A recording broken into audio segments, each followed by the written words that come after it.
In legal usage throughout the English-speaking world, an act of God is an event outside human control, such as sudden natural disasters, for which no one can be held responsible. Contract law. In the law of contracts, an act of God may be interpreted as an implied defense under the rule of impossibility or impracticability. If so, the promise is discharged because of unforeseen occurrences, which were unavoidable and would result in insurmountable delay, expense, or other material breach. An example scenario could assume that an opera singer and a concert hall have a contract. The singer promises to appear and perform at a certain time on a certain date. The hall promises to have the stage and audio equipment ready for her. However, a tornado destroys the hall a month before the concert is to take place.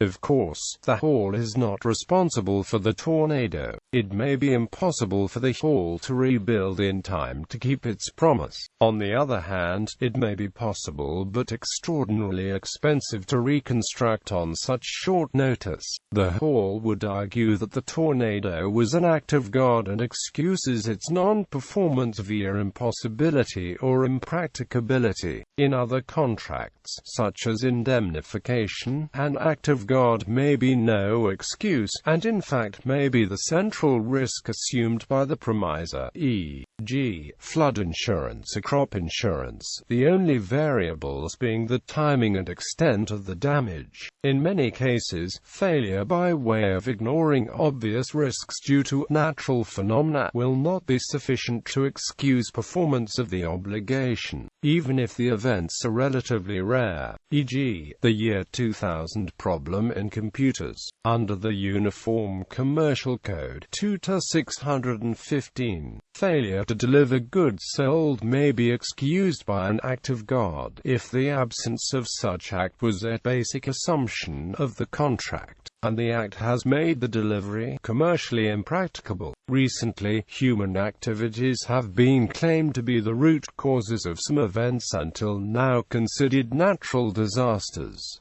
In particular, water pressure in dams releasing a geological fault, geothermal injections of water provoking earthquakes, drilling provoking mud volcano. Such events are possibly threatening the legal status of acts of God and may establish liabilities where none existed until now.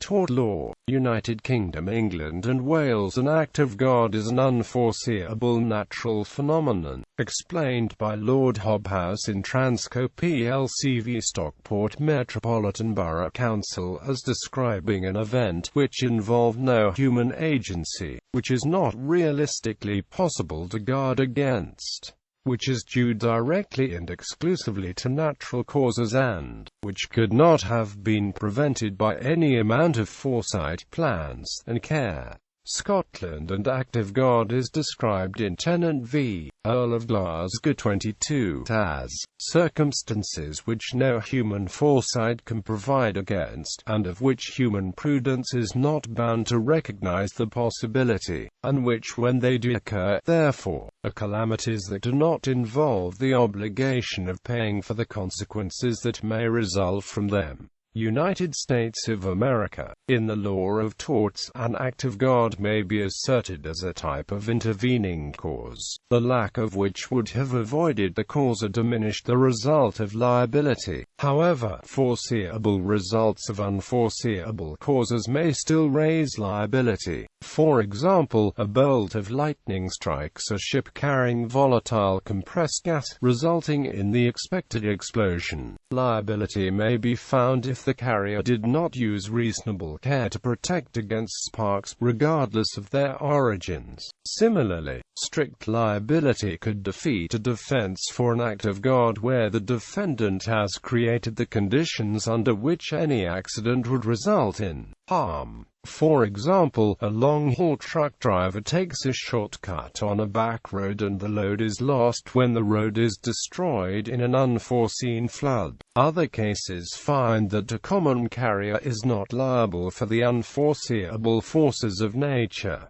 CE Memphis and Amp, Charlestown Arco, v. Reeves, 77 U.S. 176. A particularly interesting example is that of rainmaker Charles Hatfield, who was hired in 1915 by the city of San Diego to fill the Morena Reservoir to capacity with rainwater for $10,000.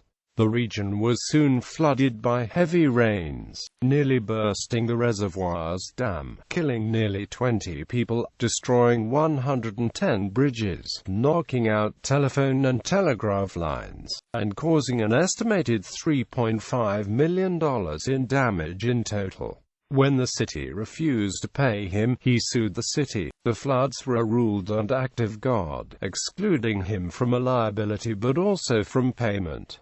Other uses. The phrase act of God is sometimes used to attribute an event to divine intervention. Often it is used in conjunction with a natural disaster, a tragic event. A miracle, by contrast, is often considered a fortuitous event attributed to divine intervention. Some consider it separate from acts of nature and being related to fate or destiny. Christian theologians differ on the views and interpretations of Scripture. R.C. Sproul implies that God causes a disaster when he speaks of divine providence. In a universe governed by God, there are no chance events. Others indicate that God may allow a tragedy to occur. Others accept unfortunate events as part of life and reference Matthew chapter 5 verse 45. For he maketh his sun to rise on the evil and on the good, and sendeth rain on the just and on the unjust. In popular culture, The Man Who Sued God, a 2001 Australian comedy film in which a disillusioned lawyer sues God as his insurance company declines his claim on the grounds that it is not liable as his fishing boat was destroyed due to an act of God. OMG, Oh My God, a 2012 Bollywood film in which a middle-class atheist Hindu sues God as his insurance company declines his claim on grounds that it is not liable, his shop was destroyed due to an act of God. Gopala Gopala, a 2015 Telugu remake of the 2012 Bollywood film